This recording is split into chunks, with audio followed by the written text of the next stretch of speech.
Hari yang baru, minggu yang baru, bertemu sekali lagi bersama dengan saya Ghazali Zawawi dalam Sejahtera Asia pagi Isnin ini, iaitu 28 Jun 2021 bersamaan dengan 17 Zulkaedah 1442 Hijriah.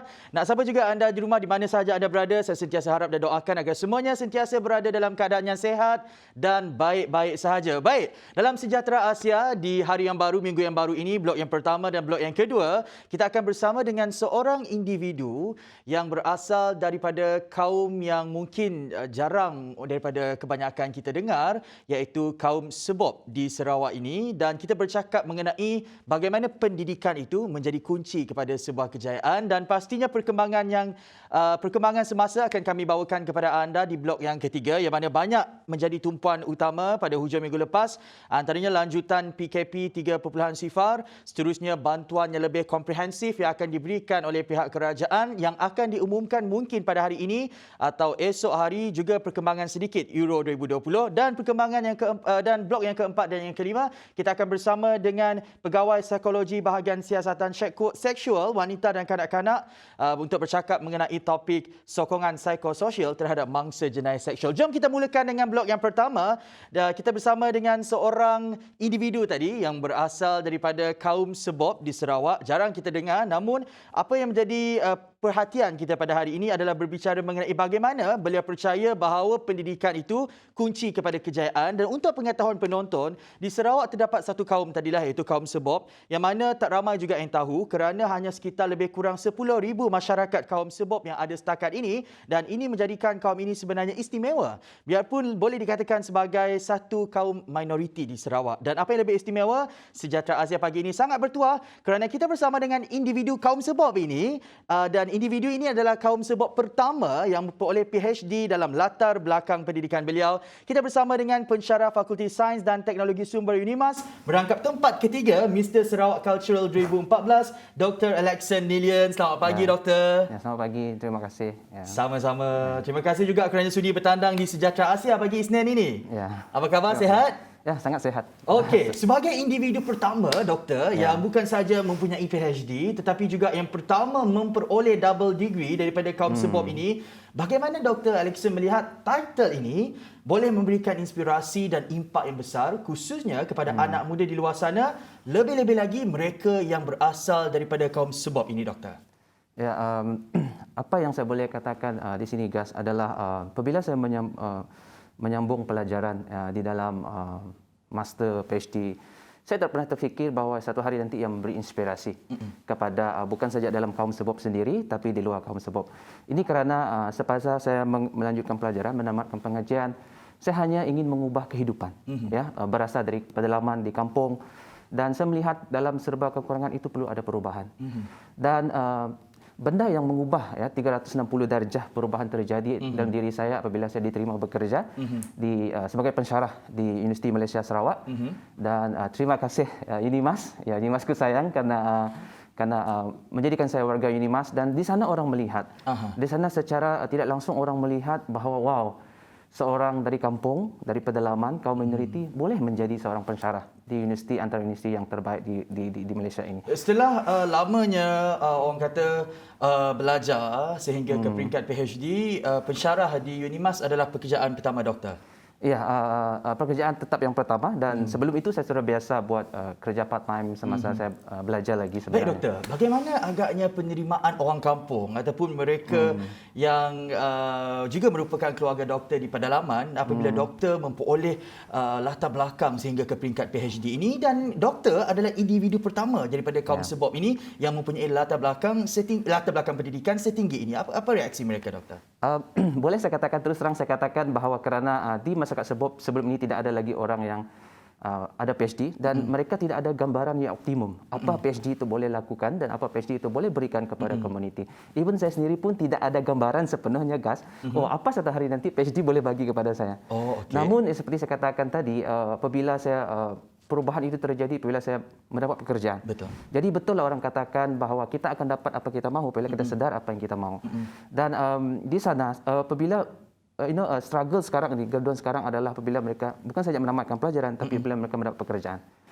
Even setelah saya habis PhD pun orang bertanya, dah dapat kerja kah? Study tinggi-tinggi tapi dah dapat kerja. Kadang-kadang itu rasa macam memberi kesan mendalam juga. Tapi saya bersyukur kerana selepas saya menamatkan pengajian, saya terus mendapat pekerjaan di Unimas. Dan itu banyak memberi reaksi kepada orang kampung bahawa ini yang boleh dilakukan sebenarnya oleh PhD. Ada tak mereka, anak-anak muda daripada kaum Sebob ini yang mungkin terikut-ikut dengan jejak langkah doktor? Buat masa ini, saya rasakan ia masih terlalu awal bagi saya untuk memberi katakan bahawa mereka harus kerjaan itu diukur dari segi pendidikan. Betul. Tidak semestinya kerjaan itu mendapat PhD maka berjayalah dia. Jadi saya ingin memberi satu paradigma yang baru kepada anak-anak muda, terutama golongan Sebob. Betul. Jadi apapun yang mereka ceburi, baik dalam perniagaan kah, baik jadi YouTuber kah, jadilah yang terbaik. Jadi versi yang terbaik dalam diri anda, dan itu pasti kita akan menjadi, saya katakan, pembanding kepada orang-orang di luar. Wah, melihat dia adalah terbaik, rupa-rupanya dia dari golongan Sebob. Jadi benda-benda ini yang saya ingin melihat di kalangan anak Sebob sendiri. Okey, kalau doktor berjaya membuktikan bahawa pendidikan itu penting dan kunci kepada sesebuah kejayaan, seperti yang doktor katakan tadi, mungkin dengan peredaran zaman dan kecanggihan teknologi yang kita ada pada hari ini, mungkin ada antara anak-anak muda daripada kaum Sebob ini yang mungkin bercita-cita untuk menjadi content creator, penghibur dan sebagainya. Namun melihat kepada kerjaya ini, bagaimana doktor melihat juga pentingnya pendidikan untuk mereka miliki? Doktor. Paling penting adalah pendidikan adalah asas ke dalam kehidupan kita. Even saya sendiri pun setelah saya tamat pengajian dan bekerja sebagai seorang pensyarah, saya masih lagi melakukan dan menerima invitation untuk memberi sesi motivasi. Karena saya sendiri mempunyai advokasi, education is a key to success. Dan fokus utama saya adalah daripada golongan dari pedalaman. Karena saya ingin memberitahu kepada mereka dan memberi inspirasi kepada mereka, jika saya dari pedalaman, dari kampung jauh di hutan sana, mampu boleh berjaya dan duduk sama rendah, berdiri sama tinggi dengan yang lain. Ini kan lagi mereka. Apatah lagi dengan keadaan yang sekarang ini, guys, dengan teknologi yang ada. Dulu kalau dikirakan di masa saya itu serba kekurangan, ya, serba kekurangan dengan limitation dari segi kemudahan asas, internet dan sebagainya. apa semua hanya terperuk di kawasan itu dan tidak tahu apa perkembangan di luar. Jadi saya rasa dengan added value yang ada sekarang, kemudahan, walau di kampung saya sendiri pun kita ada juga elektrik yang berterusan sekarang menggunakan tenaga solar dan juga ada internet connection kadang-kadang. Jadi saya rasa itu tidak membataskan apa yang pencapaian mereka, dan saya rasa mereka, dan saya sangat percaya mereka boleh lakukan lebih terbaik daripada apa yang saya lakukan.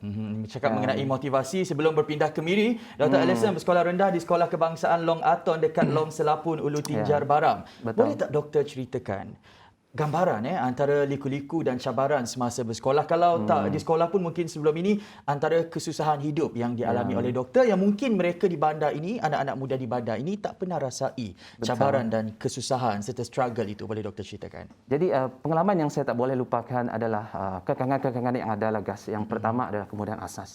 Saya sendiri pernah sempat belajar menggunakan pelita.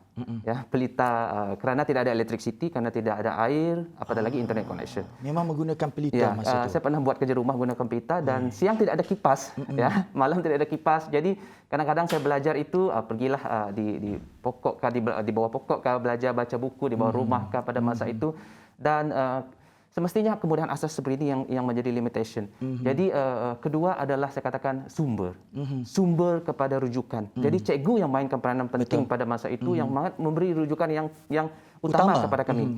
Jadi apa-apa yang cikgu ajar itu yang kami pelajari, dan kami sangat percayakan itu. Dan saya berterima kasih kepada guru-guru ini yang memberi hati yang besar kepada kami. Yang seterusnya adalah kekangan yang saya rasa kekangan yang memang dirasai oleh dari luar bandar adalah penggunaan bahasa Inggris. Penggunaan bahasa Inggris memang sangat, saya rasa sangat cabaran bagi saya. Ini kerana kehidupan kami di kampung menggunakan bahasa Sebob sendiri, menggunakan bahasa Melayu itu apabila bersama dengan cikgu. Jadi ia memberi kesan yang sangat mendalam kepada saya apabila melanjutkan pelajaran ke tertiary education, ke master, ke sekolah menengah, ke IPT. Kerana bidang sains menggunakan 100% bahasa Inggris. Jadi ia menjadikan saya, keyakinan saya semakin merendah, dan saya pernah menjadi seorang introvert pada masa itu. Saya tidak sampaikan sekata saya tidak berani untuk berkomunikasi. Jadi sebab itulah pada masa ini, jika kita menetapkan bahasa Inggris itu adalah standard kehidupan, itu adalah satu yang saya katakan boleh mematikan potensi-potensi yang ada. Jadi namun saya tidak katakan bahasa Inggris saya sangat bagus pada masa ini dan sempurna. Namun apa yang saya boleh katakan, kerana terpaksa blend dengan arus kemodenan, dengan tuntutan ya.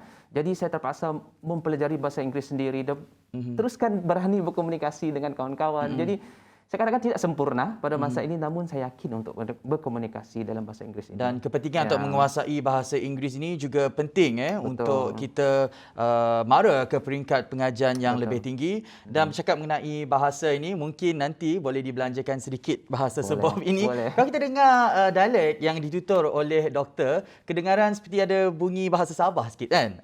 Okey, doktor, daripada sebuah artikel, Dr. Alexander pernah berkata bahawa kebanyakan ibu bapa kaum sebab ini tidak menggalakkan anak-anak mereka untuk melanjutkan pelajaran sekalipun ke sekolah menengah. Mereka berpuas hati sekiranya anak-anak mereka terhenti setakat sekolah rendah. Jadi kenapa agaknya mereka punya mindset dan pemikiran yang sedemikian, doktor?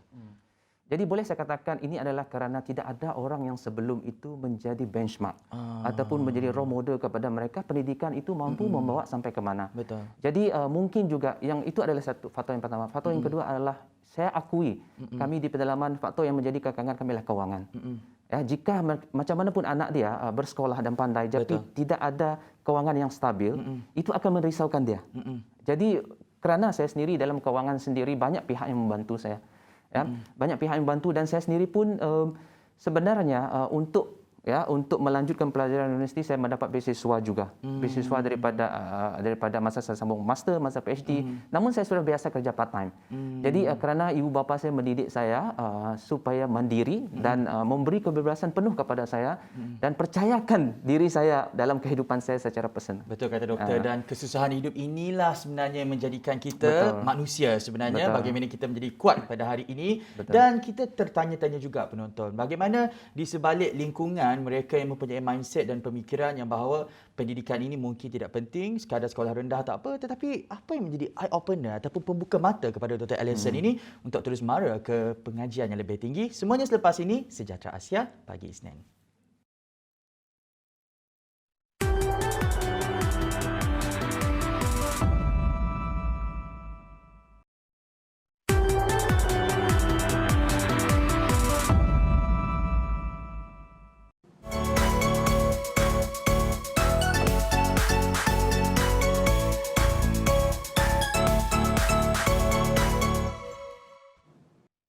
Kita punyai kemudahan yang cukup kan, elektrik, internet yang pantas sekarang ini. Jadi tidak ada alasan sebenarnya untuk kita tidak mahu belajar dan terus mara ke peringkat yang lebih tinggi dalam pendidikan.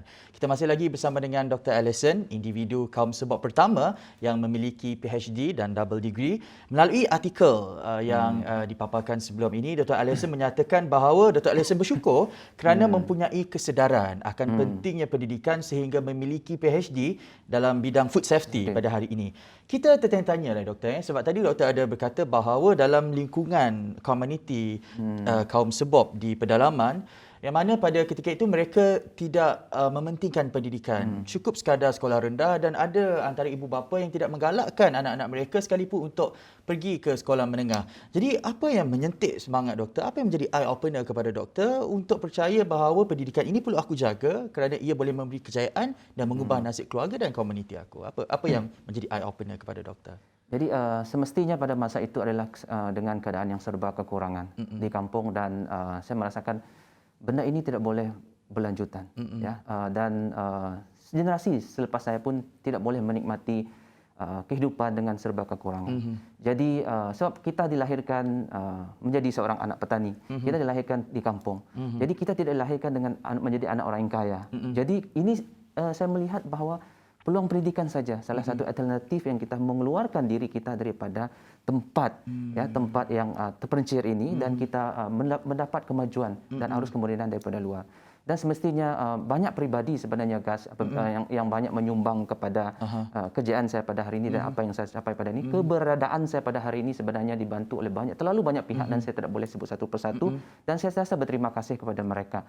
Dan juga of course adalah parents saya, kedua orang tua saya. Ibu saya sendiri menjadi seorang penyuntik semangat kepada saya, melihat kekurangan keluarga. Jadi itu yang saya rasa menjadi pembakar semangat saya. Saat saya merasakan jatuh, saya bangun balik. Saya mesti berjuang untuk keluarga saya. Saya mesti berjuang untuk bangsa saya. Jadi yang seterusnya adalah arwah datuk saya sendiri. Dan semasa pengajian saya, satu harga yang harus saya bayar adalah saya terdapat balik. ke kampung Betul. kerana masalah kewangan, dan ketika Datuk saya meninggal saya tidak ada di sana, dan itu sampai sekarang saya rasakan masih terasa emosi itu ya, kerana tidak sempat di sana. Namun advice yang Datuk saya pernah bagikan adalah jika suatu hari nanti saya berjaya, baliklah kepada komuniti, memberilah kepada komuniti. Dan salah satu analogi yang saya selalu ingat adalah, ingatlah seperti singa. Singa di rimba digelar sebagai raja rimba. Betul. Tapi di rimba yang paling besar adalah gajah. Yang paling pantas berlari adalah leopard kan, harimau bintang. Yang paling cerdik adalah kancil. Tapi kenapa singa raja rimba? Jadi itu adalah kerana ini mindset. Betul. Karena mindset kita dan mentaliti kita. Saya selalu katakan dalam sesi motivasi saya dan bersama student saya juga, ya, saya bangga menjadi anak orang kampung. Saya bangga. Tapi ini tidak akan kekampungan dan dari mana saya datang. Kiranya anak kampung tapi punyai daya intelektual yang luar biasa sekali. Yang sama Tadi dengan orang di luar. Doktor ada menyatakan kepada kita bahawa back to the community. Adakah itu membuatkan doktor menolak tawaran UPM dan menerima tawaran daripada UTIMAS untuk menjadi seorang pensyarah? Sebenarnya pada masa itu adalah berdasarkan rezeki juga, guys. Dan saya tak pernah terfikir satu hari nanti saya balik ke Sarawak juga. Dan saya hanya selepas pengajian saya hanya katakan, saya ingin kehidupan yang lebih baik untuk keluarga saya. Seringkas saja itu saja purpose saya belajar sebenarnya pada masa itu. Saya tidak jangka bahawa saya harus beri balik kepada komuniti. Namun kerana mungkin orang katakan setiap orang ada panggilan masing-masing, ada calling masing-masing, dan itu yang sendiri yang membawa saya balik ke Sarawak dan mendapat pekerjaan di Dr. Alexson adalah anak yang keberapa daripada berapa orang adik-beradik? Anak yang pertama daripada 5 adik-beradik. Anak sulung. Ya, anak Tanggungjawabnya pasti besar. Tadi ada menyatakan kepada kita bahawa semasa belajar di IPT juga bekerja separuh masa. Kalau boleh dikongsikan, apa antara pekerjaan yang dilakukan oleh doktor pada masa itu? Saya pernah semasa di universiti, sebelum ke universiti pun saya sudah biasa bekerja. Saya biasa kerja di KFC, saya pernah kerja di Sugarban, dan saya pernah kerja bellboy di hotel, dan saya pernah juga kerja laundry. Pada masa itu saya tidak memilih pekerjaan kerana yang saya katakan saya perlu ada kewangan untuk start up, untuk membawa saya pergi belajar. Apabila saya belajar, saya sedar bahawa kewangan itu tidak mencukupi selalu, dan terus terang saya katakan, guys, sepanjang daripada degree sampai ke PhD, saya rasa tak sampai 10 kali saya minta duit daripada parents saya. Kerana kebanyakannya saya urus sendiri dan kebanyakan part time. Even masa degree pun saya pernah bekerja. Ya. Even masa degree pun, guys, saya pernah bekerja sebagai penjaga library. Saya pernah kerja sebagai assistant di mall, dan yang paling saya tidak lupakan saya pernah kerja sebagai driver. Ya, saya driver, dan itu adalah sesuatu yang saya katakan mungkin itulah yang membentuk karakter saya pada masa ini, dan saya faham bahawa supaya saya satu hari nanti jika saya di tempat yang paling tinggi pun, saya merasakan harus ada kerendahan hati. Dan orang yang pernah mengalami kekurangan seperti ini, hanya orang ini saja dapat memahami orang yang pernah melaluinya juga. Jadi satu hari nanti ini akan menjadikan saya, apabila orang datang kepada saya, orang yang serba kekurangan, saya faham apa perasaan mereka. Hendak seribu daya, tak nak seribu dalih. Sekiranya kita betul-betul nak berjaya dalam pelajaran ataupun pengajian kita, kita tak kisah untuk lakukan apa sahaja pekerjaan untuk memastikan kelangsungan dan semuanya berjalan dengan lancar. Tadi doktor ada bercakap mengenai sokongan daripada keluarga, dan 27 tahun usia doktor mendapat anugerah Doctor of Philosophy daripada pihak UPM. Sepanjang perjalanan sebelum doktor memperoleh PhD, ada tak mendapat tekanan ataupun asakan ataupun gesaan daripada keluarga di kampung? Cepatlah Alexson balik ke kampung. Tak payah orang kata belajar tinggi sangat sebab kita orang memerlukan kewangan. Instead of you belajar, lebih baik kalau doktor beri bantuan dari segi kewangan kepada keluarga di kampung. Ada tak terdapat gesaan ataupun tekanan dari aspek sebegitu, doktor? Saya akui memang ada. Ya, memang ada tekanan pada masa itu. Apatah lagi rakan-rakan saya dah habis degree, mereka dah bekerja. Tapi saya seorang pula belajar, sambung belajar. Namun saya belajar untuk bersabar. Pada masa itu saya belajar untuk bersabar, dan berkat kesabaran itu mungkin akan membuahkan hasil yang besar suatu hari nanti. Dan saya selalu, apabila balik ke kampung pun saya akan pressure juga kadang-kadang. Bila orang fikirkan, anak kamu masih belajar lagi ya. Jadi bila boleh memberi itu persepsi yang negatif kadang-kadang. Persepsi negatif sebab mereka tidak melihat apa PhD itu boleh berikan. Jadi even saya selalu memberi comfort lah. Saya selalu menasihati parents saya juga bahawa apa yang saya lakukan percayalah ini, dengan percayalah. Saya percaya, saya tidak tahu kenapa saya lakukan, namun saya percaya ada satu yang besar yang menanti saya di masa Dan hadapan. kalau kita lihat usaha itu tidak pernah mengkhianati hasil. Lihat saja Dr. Allison pada hari ini membuktikan bahawa pendidikan boleh mengubah nasib kita dan merupakan kunci kepada sebuah kejayaan. Setelah 7 tahun berkecimpung dalam dunia pekerjaan, juga dalam bidang pendidikan sebagai seorang pensyarah, apa lagi selepas ini yang doktor ingin lakukan untuk menginspirasikan mereka di bawah sana? Of course, apa yang saya ingin lakukan adalah saya tetap meneruskan advokasi saya, iaitu Education is Key to Success, memberi sesi motivasi jika diberikan kepercayaan lagi. Seperti yang saya lakukan sebelum ini, saya rasa hampir 100 sesi motivasi yang saya telah lakukan rasanya, guys. Saya tidak banyak. saya tak Hampir 100? Ya, hampir 100 ataupun lebih sebenarnya. Saya tidak tak terkira dah, baik di pedalaman, di bandar sendiri. Dan kerana PKP dan restriction movement itu membatasi segalanya. Namun itu penting, awareness pendidikan penting. Namun apa yang saya concern sekarang, guys, adalah sosioekonomi. Ya, sosioekonomi penduduk di luar bandar. Betul. Jika satu hari nanti anak mereka dapat berjaya, dapat result yang bagus, bagaimana mereka harus sustain anak mereka. Betul. Jadi itu yang saya bekerjasama dengan industri, kopi industri. Kopi industri di mana menjadikan kampung saya adalah selalu penanaman kopi, iaitu Sarawak Lebrika Kopi, antara kopi Sarawak, ya, produk Sarawak sendiri. Dan saya bekerjasama dengan mereka dan sempat untuk close deal bahawa industri kopi akan menjadi constant buyer kepada kampung saya selama 25 tahun. Jadi itu memberi satu kelegaan kepada saya apabila saya melihat, ya, sekarang ini memang kebanyakan di luar bandar mereka bergantung pada sawit. Ya, penanaman kelapa sawit saya melihat dia adalah sesuatu yang berat. Betul. Dan tidak sesuai untuk orang yang berumur. Betul. Jadi apabila melihat penanaman kopi sendiri, saya melihat bahawa orang yang daripada berumur sampai ke yang kecil boleh melakukan ini. Dan harga kopi juga itu adalah constant buyer daripada industri, dan saya percaya walaupun satu hari nanti saya tidak ada, gas, saya yakin benda ini boleh sustain kehidupan mereka dan tidak akan menjadi alasan untuk tidak menyekolahkan anak mereka ke peringkat-peringkat yang lebih tinggi di masa depan. Jadi ini adalah antara usaha daripada Dr. Allison selain membuktikan bahawa pendidikan itu boleh mengubah nasib kita, kunci kepada sesebuah kejayaan. Doktor, kalau kita bercakap mengenai kaum sebop ini kan, kalau Iban terkenal dengan tarian ngajat, kalau orang Ulu ada alat muzik tradisional sapik, kalau sebop pula macam mana, Doktor? Sebab dia ada di bawah orang Ulu, jadi saya rasa dari segi pemakaian tradisional itu hampir sama. Namun yang membezakan sebab adalah nilai, mungkin nilai. Nilai yang diajar dari kecil adalah daripada kami adalah kita namakan cenguyun. Cenguyun dalam sebab itu gotong royong. Apapun yang dilakukan semuanya adalah bersama-sama. Contohnya kalau buat padi huma di tempat saya pada hari ini, esok di tempat gas. Jadi maka cepatlah perkara itu cepat selesai. Dan kedua adalah nilai membagi. Ya, nilai membagi ini saya dari kecil lagi apabila kami mendapat hasil hutan buruan, saya diminta oleh kedua orang tua saya untuk memberi kepada setiap ketok pintu setiap pintu dan bagi hasil dia. 30 buah pintu 30 lah saya bagi, ya, kena bagi pada masa itu. Itu nilai yang tidak nampak pada masa ini. Dan yang seterusnya adalah makanan lah. Makanan orang sebop mungkin ada sedikit perbezaan di mana kami banyak berasaskan ubi.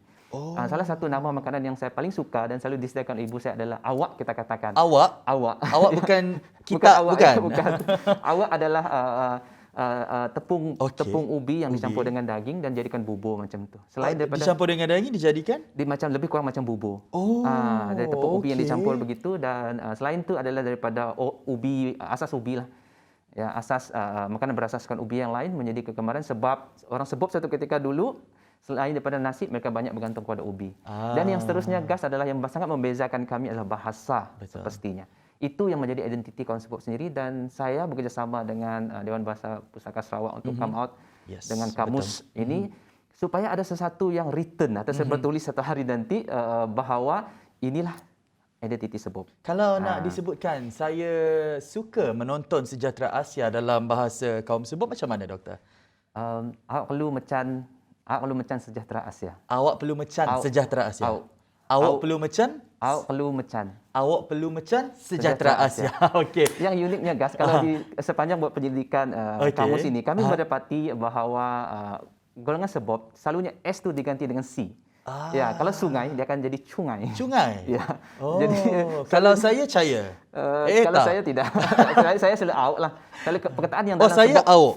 saya itu out. Jadi perkataan dalam sebab kalau dia selalunya S dia akan jadi C. Kami banyak menggunakan C. Okey, itu sesuatu Ya. yang baru Ya. mungkin dan insya-Allah dengan adanya kelahiran individu seperti Dr. Alexan ini lebih memartabatkan lagi kaum sebab ini supaya dikenali lebih ramai orang. Akhir sekali doktor, sebelum kita melabuhkan tirai perbualan kita pada pagi Isnin ini, mungkin boleh dikongsikan pesanan doktor kepada mereka di luar sana, khususnya anak-anak di luar bandar supaya percaya bahawa pendidikan itu adalah asas kepada sesebuah kejayaan. Doktor, silakan. Jadi saya ingin berkata bahawa dan memberi kata-kata semangat ya dengan keadaan yang sekarang ini, apatah lagi kepada pelajar yang di luar dan ibu bapa, jangan pernah berputus asa dengan pendidikan anak meskipun keadaan new norm sekarang ini banyak menuntut teknologi, namun jangan jadikan dia alasan ataupun jangan menjadikan dia titik poin untuk kita give up dalam kehidupan. Percayalah bahawa pendidikan itu penting menjadi asas kehidupan bukan saja pada masa ini tapi pada masa hadapan untuk kita dan untuk generasi-generasi akan datang. Dan saya selalu katakan jika saya dari serba kekurangan ini, dari jauh di pedalaman, tinja bara mampu lakukan, saya percaya dengan apa kemudahan yang kita ada sekarang, anda mampu lagi memberi yang terbaik dan saya percaya anda akan menjadi lebih hebat daripada apa yang saya lakukan. Betul, dan sekiranya hari ini kebanyakan ibu bapa mengadu sebab susah nak memantau anak-anak di rumah disebabkan mereka nakal mungkin ataupun tiada peranan guru untuk memantau proses PDPR mereka, tetapi cuba bezakan dengan situasi yang dialami oleh doktor, serba kekurangan sampai belajar di bawah pokok, malam-malam tak ada bekalan elektrik dan sebagainya, belajar menggunakan lampu pelita kan masa tu dan boleh berjaya sehingga ke hari ini. Percayalah, usaha tidak pernah mengkhianati hasil dan pendidikan sentiasa menjadi asas kepada sesebuah kejayaan. Terima kasih sekali lagi kita ucapkan kepada pensyarah Fakulti Sains dan Teknologi Sumber UNIMAS merangkap tempat ketiga Mr. Sarawak Cultural 2014, Dr. Alexan Nilian. Terima kasih doktor, dan kepada anda di luar sana jangan ke mana-mana. Blok yang ketiga banyak tumpuan yang kita nak bicarakan. Bantuan komprehensif daripada pihak kerajaan dan lanjutan PKP 3.0, apa impaknya, semuanya selepas ini. Sejahtera Asia.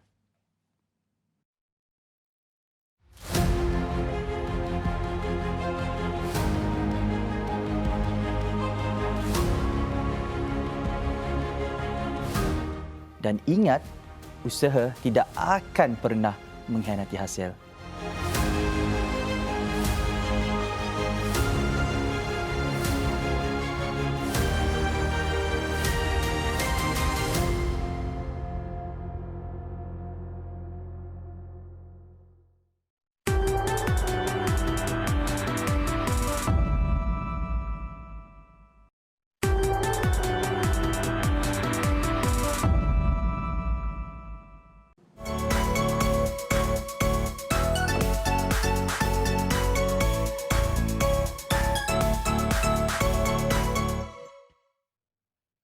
Kembali lagi dalam Sejahtera Asia. Jom kita mulakan blok yang ketiga dengan perkembangan semasa, dan antara tumpuan yang perlu untuk kita ketahui kerana banyak perkembangan semasa yang perlu untuk kita cakna berlaku pada hujung minggu lepas. Pertamanya, Perintah Kawalan Pergerakan PKP 3.0 di seluruh negara tidak berakhir pada hari ini dan akan dilanjutkan sehingga jumlah kes COVID-19 kurang daripada 4,000 kes. Itu pengumuman yang dibuat oleh Perdana Menteri Tan Sri Muhyiddin Yassin, manakala bagi Sarawak, JPBNS dalam kenyataan semalam berkata PKP Sarawak juga akan dilanjutkan selepas 28 Jun berikutan kes COVID-19 yang masih tinggi, dan keputusan ini dibuat selaras dengan lanjutan tempoh PKP di seluruh negara. Itu perincian yang pertama. Ini membawa kepada perincian yang kedua. Seperti yang diumumkan oleh Tan Sri Muhyiddin Yassin sebelum ini, Pelan pemulihan negara adalah terbahagi kepada 4 fasa, di mana fasa pertama ketika ini perlu memenuhi 3 nilai ambang sebelum kita dapat beralih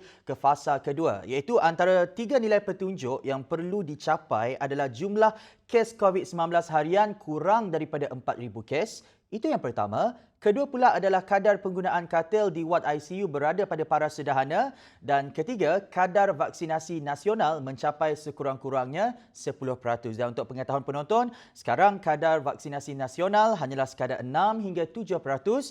Jadi sama-sama kita berusaha bergerak ke arah 10% itu. Sekurang-kurangnya kita berjaya untuk menghampiri ke fasa yang kedua. Dalam pada itu, Tan Sri Muhyiddin Yassin turut mengatakan bahawa kerajaan akan mengumumkan bantuan yang lebih komprehensif kepada masyarakat pada hari ini atau esok pengumuman itu akan dibuat. Bantuan ini adalah bagi membantu golongan yang terkesan sepanjang fasa 1 Pelan Pemulihan Negara yang dijangka akan memanfaatkan lebih 12 juta isi rumah, termasuklah golongan berpendapatan rendah B40, berpendapatan pertengahan M40 dan T20. Justru sekiranya kita mahu untuk berpindah dari fasa pertama ke fasa kedua yang mana akan lebih banyak lagi aktiviti ekonomi akan dibuka secara berperingkat-peringkat, maka terus ketat amalkan SOP 3W, wash, warn and wear pastinya, dan elakkan 3C, crowded places, confined spaces dan close conversation. Dan seterusnya, berita mengenai COVID-19 di luar negara. Menteri Kesihatan Britain Matt Hancock memutuskan untuk meletakkan jawatan. Ini susulan akhbar tabloid sebelum ini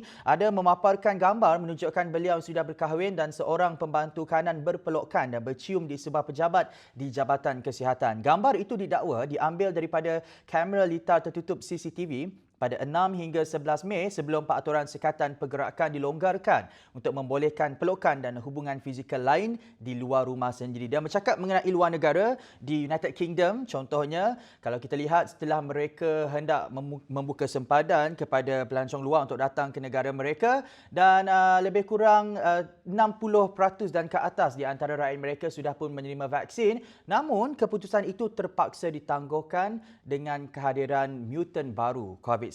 Dan ini juga boleh menjadi pengajaran kepada kita kerana mutan baru COVID-19 ini sudah pun berada di Malaysia dan kita tidak mahu sekarang ini masyarakat sudah mengalami kelesuan pandemik. Kita tidak mahu keadaan lebih tambah parah lagi, jadi jadikan ia sebagai pengajaran agar ianya tidak berlaku di Malaysia. Seterusnya, status kekini COVID-19 di Malaysia, kes sembuh semalam adalah 4,777, kes baru positif masih melebihi 5,000 kes, iaitu 5,586 kes. Jumlah kes positif setakat ini adalah 734,048 kes dan kes kematian yang dicatatkan adalah 60 kes, dan ini menjadikan jumlah kes kematian di Malaysia adalah 4,944 kes. Daripada keseluruhan 60 kes kematian di Malaysia, 3 kes kematian dilaporkan di Sarawak, 2 di Miri dan 1 di Bintulu. Jumlah kes kematian di Sarawak melebihi angka 400 sudah, iaitu 404 kes, dan kes baru positif yang dicatatkan di Sarawak semalam adalah 513 kes. Dengan Sibu mencatatkan daerah yang tertinggi kes COVID-19, diikuti Telang Usan, Bintulu, Kuching dan Bau. Manakala beberapa lagi daerah lain anda boleh rujuk di Facebook JPBNS. Manakala jumlah positif COVID-19 setakat ini di Sarawak adalah 63,824 kes. Makanya kami ingin berpesan kepada anda supaya terus amalkan penjarakan fizikal, bawa senjata norma baharu anda, pelitup muka dan norma dan juga hand sanitizer di mana-mana sahaja anda berada, terutamanya di tempat kerja, untuk mengelakkan penularan jangkitan COVID-19 ini berlaku dan kita terus dapat melandaikan lekuk COVID-19. Ini sahaja perkembangan yang kami bawakan di Sejahtera Asia pagi Isnin ini, diharap dapat memberikan manfaat kepada anda. Selepas ini kita akan kembali untuk blok yang keempat dan blok yang kelima, sokongan psikososial terhadap mangsa jenis seksual. Jangan ke mana-mana.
Kembali lagi dalam Sejahtera Asia, mungkin penyokong Portugal sedikit sedih kerana pasukannya tewas di tangan Belgium. Namun pertarungan yang menjadi tumpuan utama untuk Euro 2020 nanti adalah antara Itali dan Belgium, juga antara yang menjadi tumpuan adalah Jerman dan France. Jadi itu sedikit perkembangan Euro 2020 kepada mereka di luar sana untuk sama-sama kita chat. Okey, sekarang ini untuk blok yang keempat, kita bersama dengan seorang pegawai psikologi bahagian siasatan seksual wanita dan kanak-kanak bagi topik sokongan psikososial terhadap mangsa jenayah seksual, kerana menurut statistik Kementerian Kebajikan, Kesejahteraan Komuniti Wanita, Keluarga dan Pembangunan Kanak-kanak Sarawak, dilaporkan seramai 763 kanak-kanak berusia 18 tahun ke bawah termasuk lelaki menjadi mangsa jenayah seksual sepanjang tempoh 2016 hingga 2019, dengan jumlahnya yang semakin meningkat saban tahun.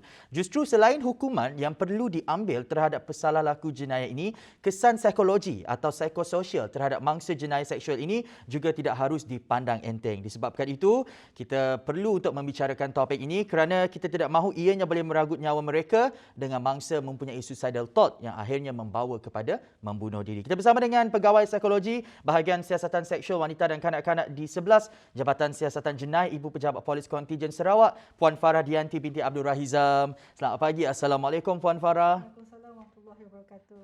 Baik Puan Farah, kita tahu bahawa secara umumnya perlakuan seks yang dilarang oleh undang-undang adalah dikenali sebagai jenayah seksual. Namun boleh Puan terangkan lebih lanjut, apakah sebenarnya perlakuan yang boleh dikategorikan sebagai jenayah seksual, Puan Farah? Baik, terima kasih guys. Assalamualaikum warahmatullahi wabarakatuh dan selamat pagi saya ucapkan kepada semua penonton Sejahtera Asia pada pagi ini ya.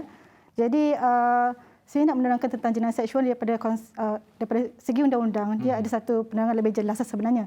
Tapi secara ringkasnya kita merujuk kepada Akta 574. Itu kanun keseksaan di mana setiap perbuatan yang berunsur seksual tu dianggap sebagai jenayah, dia akan termaktub dalam akta tersebut.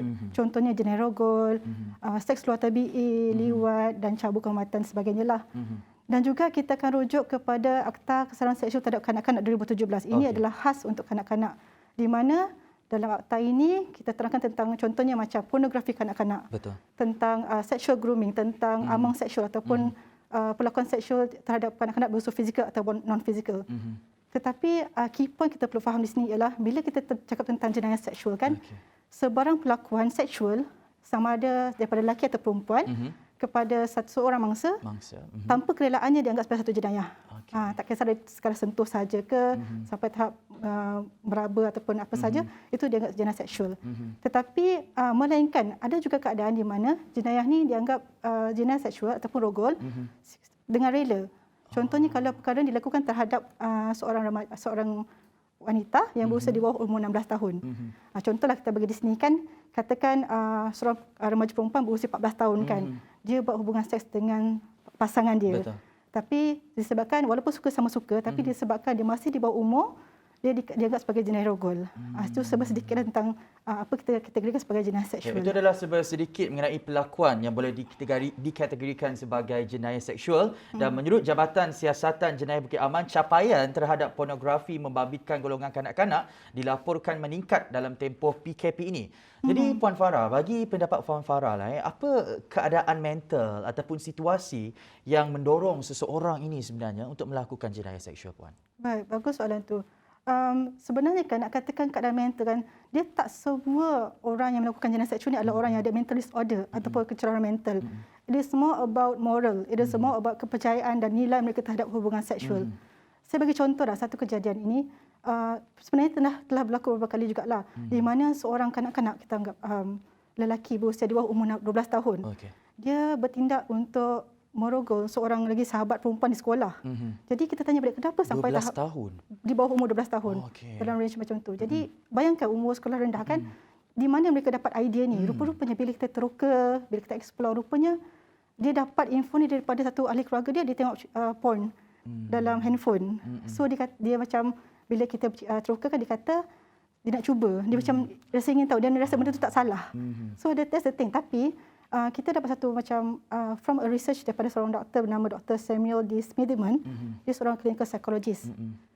Kebanyakan progol, walaupun mereka berbeza latar belakang, berbeza status, they have this beberapa karakteristik yang hampir sama. Jadi antara tiganya ialah satu, mereka kurang sifat empati. Okey. Dia tak rasa apa orang lain rasa. Okey. Kalau dia berogol sekalipun, dia tak rasa kesakitan dirasai oleh pihak perempuan atau pihak yang jadi mangsa. Nombor 2, dia ada sifat narsisistik, iaitu sifat terlampau kagum atau bangga dengan diri. Okey. Dirasakan dia lebih baik daripada orang lain dan dirasakan dia entitled to do something lebih daripada orang lain. Dan yang ketiga, kemungkinan besar dia ada sifat permusuhan ataupun hostility terhadap wanita. Mungkin disebabkan ada insiden-insiden lama yang pernah buatkan dia memusuhi wanita, mungkin kecewa mungkin ataupun pengalaman dipukul ataupun masa kecil kan dia pernah didera secara seksual mungkin. Jadi sifat pemusuhan tu tinggi dalam kalangan yang melakukan jenayah seksual. Bagaimana pula dengan pergaulan bebas antara remaja contohnya? Adakah itu juga menjadi faktor kepada jenayah seksual ini bagi Puan Farah? Tak dinafikan benda ni sebenarnya mendorong jugalah sebab kalau kita tengoklah macam tadi kan Cik Gas kata senangnya dapat pornografi, senangnya dapat bahan-bahan lucah dalam internet. Jadi cara pemikiran mereka sekarang lebih terbuka. Kadang-kadang dah hampir mendorong ke arah pemikiran barat kan. They say that kalau you tak pernah hilang dara masa umur remaja, you tak in lah, you macam you sangat-sangat kolot. Jadi this kind of things kadang-kadang mendorong jugalah kita ada perhubungan seksual di kalangan remaja jugalah. Pendidikan seks itu adalah satu perkara yang saya kira bagi segelintir pihak sensitif untuk diajar kepada anak-anak mereka. Tetapi sekiranya diabaikan juga boleh mengundang parah kepada anak-anak mereka. Ialah kita nak mengajar anak-anak kita mengenai kalau ada pihak yang cuba meraba sana sini, itu adalah salah laku sebenarnya, supaya mereka dapat membezakan apa yang betul dan apa yang tidak. Namun melihat kepada budaya kita pada hari ini, bagaimana Puan Farah melihat pendidikan seks ini boleh diajar kepada anak-anak muda? Okey, itu pada pendapat saya lah. Sebenarnya pendidikan seksual ni tak bermakna bila kita ajar, it is all about apa yang berlaku dalam atas katil ataupun dalam bilik. Sebab dia boleh bermula seawal umur di bawah 6 tahun, di seumur tadika. Sesimpel, semudah maksud saya, semudah mana boleh sentuh, mana yang boleh sentuh, apakah sentuhan selamat, apakah sentuhan tidak selamat. Itu semua pun dikira sebagai pendidikan seksual. Sebab satu lagi, dalam budaya kita yang budaya timur kan, kita amat pentingkan tentang kita punya border kita punya hubungan antara lelaki dan perempuan. Jadi walaupun nampak macam tabu, kita boleh sesuaikan pendidikan ini mengikut umur. Okey, umur darjah sekolah rendah macam mana nak ajar, umur sekolah menengah macam mana nak ajar. Dan tambahan lagi untuk makluman Cik Gas dalam bahagian di 11, sebelum PKP ni kan kami memang giat menjalankan program-program untuk memberi awareness tentang jenayah seksual. Dipanggil sebagai Child Awareness Campaign dan juga Women Awareness Campaign. So perkara-perkara ni sebab kita nak mendedahkan, it is not something yang perlu disimpan, ditapuk kata kita, tapi dia jangan perlu ditapuk. Ada apa-apa buat laporan. Yes, apa-apa buat laporan. Kita kena tahu hak kita sebenarnya. Dan jangan segan silu untuk buat laporan kerana ada pihak yang mengatakan ini aib yang perlu dijaga. Sampaikan mereka mangsa ni mengalami masalah psikologi yang serius sehingga membunuh diri dan sebagainya. Selepas ini kita nak tanya Puan Farah, apa tindakan yang perlu diambil oleh seseorang mangsa sejurus selepas mereka menjadi mangsa kepada jenayah seksual ini? Semuanya hanya dalam Sejahtera Asia. Jangan ke mana-mana.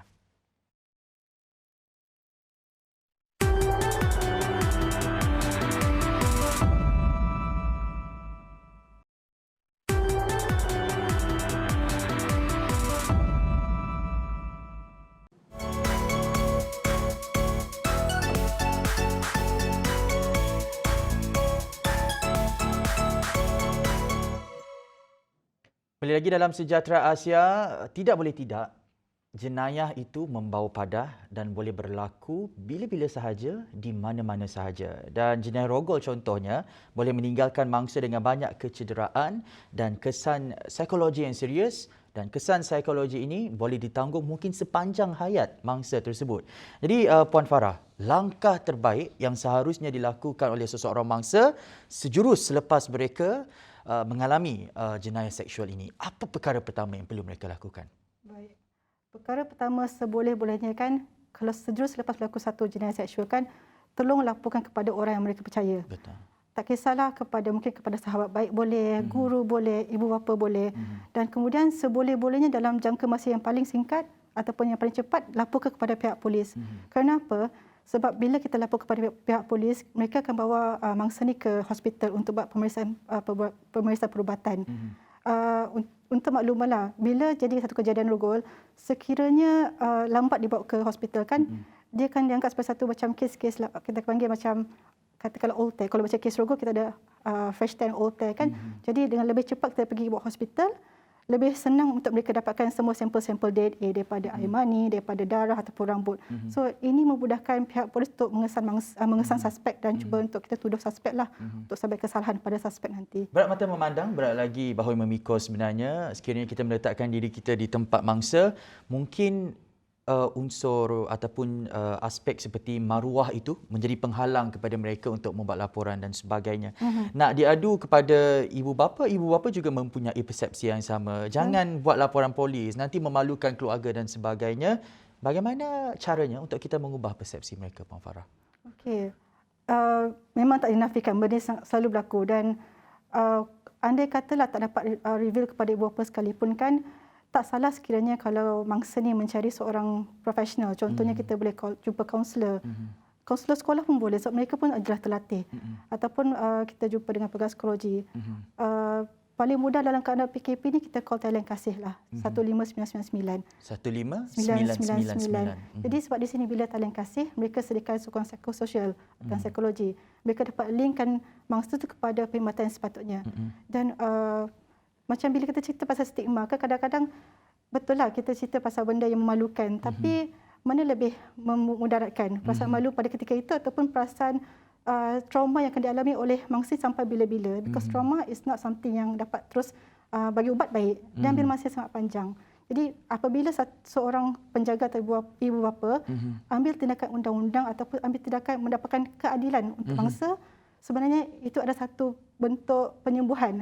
At least mereka rasa ada orang support mereka. Kalau tak ada, macam mana mereka nak teruskan kehidupan selepas tu. Itu bagi ibu bapa yang enggan melaporkan perkara sebegini kerana mempunyai stigma, malu dan sebagainya. Namun kepada ibu bapa yang mungkin sudah punya kesedaran, tetapi anaknya pula yang mungkin seorang yang tidak mahu meluahkan masalah kepada ibu bapa dan sebagainya, antara simptom yang boleh dikongsikan oleh Puan Farah kepada penonton di luar sana, khasnya ibu bapa, untuk mengesan bahawa anak-anak mereka mengalami masalah dan menjadi mangsa daripada jenayah seksual ini.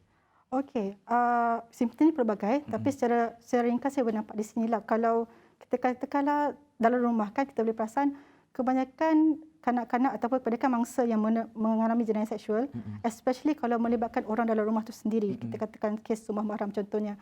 Mereka akan ada satu perubahan karakter yang agak walaupun tak jelas tapi boleh nampak sedikit ketara. Contohnya kan, katalah kanak-kanak ni seorang yang dulu dia periang, tolong kawan-kawan, tolong mak dia di dapur, tiba-tiba dia suka menyendiri ataupun dia buat kerja-kerja lain. Ataupun seorang yang sangat baik hati, tiba-tiba dia senang marah, dia senang triggered, rasa macam sikit-sikit sentak. Jadi kadang-kadang perubahan-perubahan ini walaupun nampak kecil, maybe mungkin menjadi satu indikator bahawa ada satu benda yang telah berlaku pada mereka dan tak salah sekiranya bawa anak itu ke tepi dan cuba tanya pelan-pelan lah. Walaupun dia tak open up, dia akan cerita. Kalau tidak pun mungkin ibu bapa tu boleh tolong panggilkan, tanya pada kawan-kawan dia, tanya pada cousin-cousin dia. Mungkin dia pernah bercerita. Sebab itu saya kira ibu bapa juga perlu melibatkan diri dalam aktiviti anak-anak ini dan mesra dengan mereka supaya mereka tak rasa janggal untuk menceritakan apa-apa sahaja dengan ibu bapa. Saya juga tertanya-tanya Puan Farah sebab kalau kita lihat kenyataan daripada Kementerian Kebajikan Wanita dan Kanak-kanak sebelum ini ada menyatakan bahawa jenayah seksual ini sering kali berlaku di kawasan yang mana penduduknya padat. Mengapa agaknya? Okey, kalau itu yang dikatakan disebabkan oleh pergaulan satu, akses untuk berjumpa dengan ramai orang adalah salah satu faktor yang menyebabkan senang berlaku jenayah seksual. Dan satu lagi kita kena faham, dalam kawasan yang padat, biasanya kawasan bandar kan, akses untuk ke balai polis, akses untuk dapatkan membuat laporan itu senang. Jadi nak mengatakan di bandar itu lebih ramai yang hadapi jenayah seksual berbanding daripada kawasan pedalaman pun agak boleh katakan agak kurang tepat sebenarnya.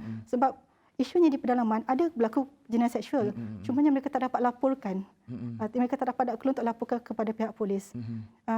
Tambahan lagi kalau kata di kawasan padat kan, kalau contoh kawasan bandar mungkin sebab ada banyak akses kepada bahan contoh dia bahan pornografi, senang berjumpa orang luar, senang berjumpa dengan kenalan baru. Kita kalau dulu kanak-kanak suka pakai WeChat kan, boleh shake dia jumpa orang baru kan. Itu modus operandi paling paling biasa lakukanlah. Jumpa dekat dalam media sosial, IG ke WeChat, WhatsApp. Bahaya. Baru seminggu dah jumpa, berkenalan, terus jumpa kat luar, terus ada hubungan seks. Baik, itu kita bercakap mengenai mereka yang di sekeliling mangsa kepada jenayah seksual itu.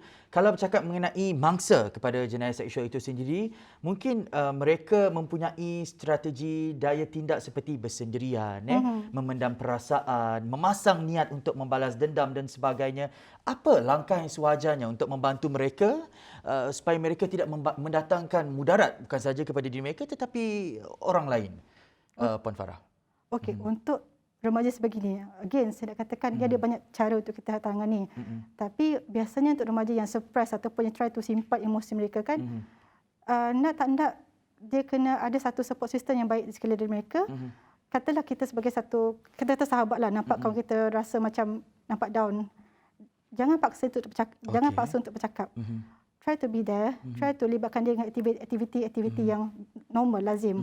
Mungkin bersembang, mungkin makan sama-sama contohnya. Jadi sebab the first thing kita kena dapat ialah kepercayaan daripada bangsa. Kalau masa tak percaya pada kita, macam mana dia nak luahkan pada kita? Untuk mereka membuka cerita mereka kepada kita. Sebelum kita melaburkan tirai, ini juga penting. Trauma itu sindrom trauma rogol ataupun RTS. Ini adalah trauma psikologi yang pasti akan dialami oleh mereka yang menjadi mangsa kepada jenayah seksual ini. Agak-agaknya berapa lama masa untuk diambil oleh mangsa jenayah seksual ini untuk pulih daripada RTS ini, Puan Farah? Okey. Again berbeza. Okey. Dia boleh ambil masa 6 bulan, mungkin setahun, mungkin 2 tahun, mungkin selama-lamanya. But yang paling penting kalau kita nak sembuh, contoh sesiapa yang pernah alami trauma, tak kisah trauma apa sekalipun, the first thing first, dapatkan bantuan. Open up. Bila kita open up tu maksudnya kita dah mula untuk bantu diri kita sendiri. So that's the thing. Jadi untuk berapa lama tempoh sembuh, lagi cepat kita rawat, lagi cepat kita dapatkan bantuan, lagi cepat kita akan dapat sembuh, insya-Allah. Segera membuat laporan polis dan Betul. paling senang talian yang dihubungi tadi adalah talian kasih iaitu 15999. Itu pesanan kami kepada mangsa yang mungkin menjadi orang kata pemuas nafsu kepada golongan pesalah laku jenayah seksual ini. Jangan biarkan masa depan anda musnah. Ini mungkin antara alternatif dan platformnya. Jadi kepada anda di luar sana mungkin terlepas secara langsung kami pada hari ini ataupun sebelum ini, jangan risau, boleh cari sahaja kami di YouTube, search sahaja TVS dan Sejahtera Asas. Sampai kita berjumpa lagi, kami Ghazali Zawawi. Terima kasih Puan Farah. Terima kasih. Assalamualaikum. Salam hormat.